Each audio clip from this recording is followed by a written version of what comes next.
So just a quick summary to this point.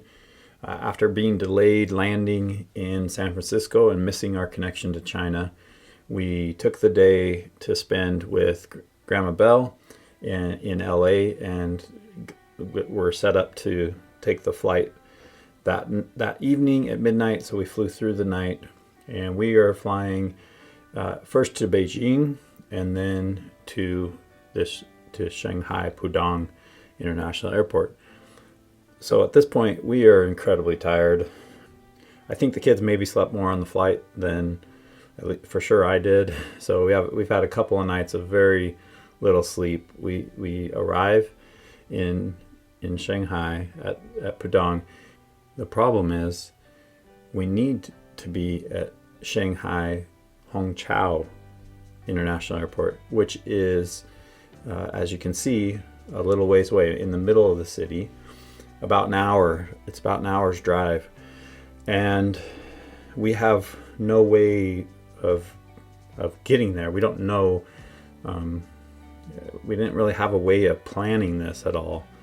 To make things more complicated, there was one or two SIM card areas where we could purchase SIM cards. And looking back, I would say the smart play would have been to just buy some SIM cards and be done with it and be able to communicate.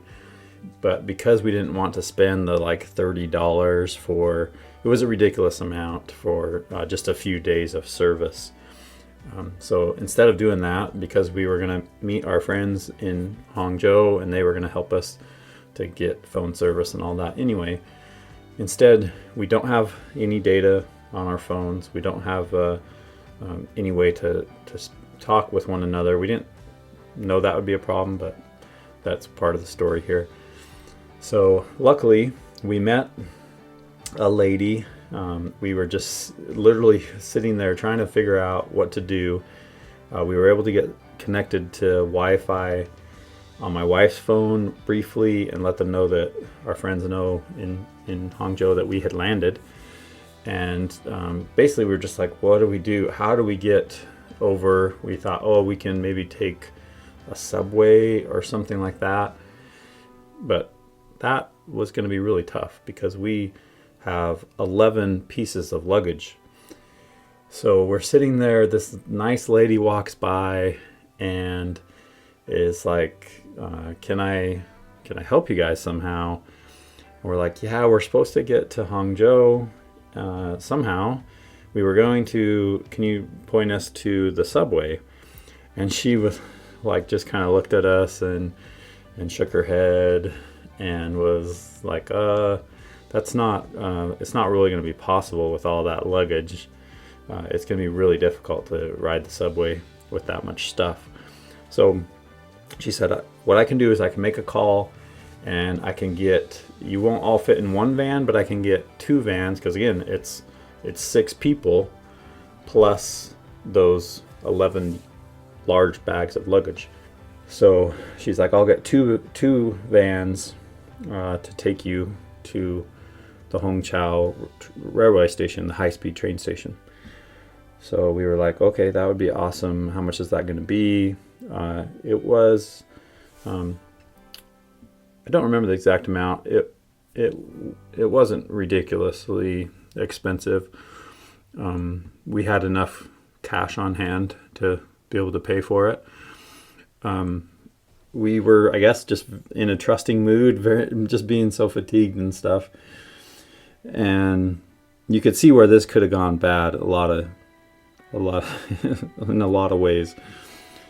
But in short, the two vans show up. She takes us over to where they're going to be.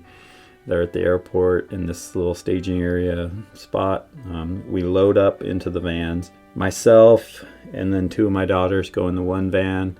My wife and son and other daughter go in the other van. And so as we're driving along, at first, I'm really not thinking anything of it. And then all of a sudden, I have a panic attack, total panic attack, where in my mind, all of a sudden, I'm just thinking, oh man, what have I done? I'm in a foreign country that's not necessarily friendly. I have no way to communicate with my wife and other children. They could pull over anywhere at any time. I mean, basically they could just kidnap my family at any point, hold them for ransom, whatever. I just like, and it must have shown on my face, because I looked back at my daughter and she was like, "Oh, you're really worried about something." And I was like, "Yeah." She's like, "It's gonna be okay. It's gonna be okay." And I was very uneasy for that whole hour ride, basically, through the traffic. Finally, we get to the train station, and I'm so relieved. And yet, then as we pull up, it's literally a half mile of just cars stacked up, pulling up to this train station where I'm just like, there's no way we're gonna ever find the other van. Like, we had become separated on the road at one point, and I was just like, this is gonna be impossible. And yet, we pull over, we unloaded our stuff kind of onto the median, and immediately we had this guy coming up with this basically a little cart to hold luggage, and he doesn't know English, and I don't know any Chinese, and I know he's trying to sell me on moving stuff around or whatever. I tell him no at first. Then I do see my wife and other kids down the way. They're probably 100 yards down, and so that there's been few moments of greater relief. I was very happy to see them, and the Chinese people that we met were incredibly kind and gracious, and I'm grateful that I could trust that woman to deliver us safely, because we were totally in her hands. So we get to the high-speed train station, and now it's like, oh crud, what do we do now? So immediately it became apparent that it was going to be hard to move our stuff around without paying one of these guys with the carts. So I just agreed, yep, let's load him up. So he loaded up all he could, and then brought a friend over to load up the others, our other bags, because we needed at least 2 of those carts. And so everything's loaded up. We go into the train station, which is just, to our experience, just utter chaos. They point us out to where we need to go to get tickets. They have a security line everywhere in China, almost every train station you go to, everything else, there will be a security station where they'll not only check your ID but they'll also take your bags and stuff through a metal detector, which maybe are working or maybe not. I'm not sure. So at that point, we went up. We got in line to buy tickets, and the lady was very kind. She scanned all our passports. It took quite a while, but she went through and got us our tickets. And then we went down and had our first experience on the high-speed train, which are amazing. They're very smooth and quite comfortable. And so we had a nice hour ride to the Hangzhou train station.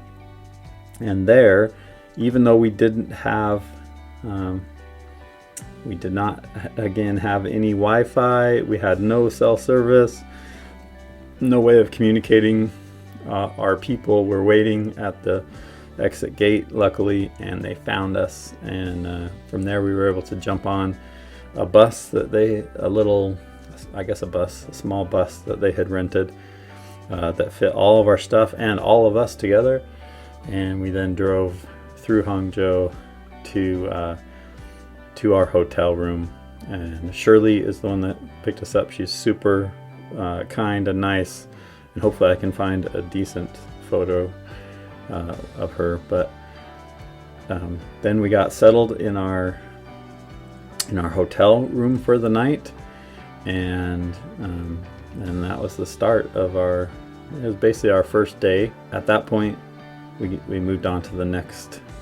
We left our kids there at the hotel room, and then meaning myself and my wife, went to a store to get cell phone service.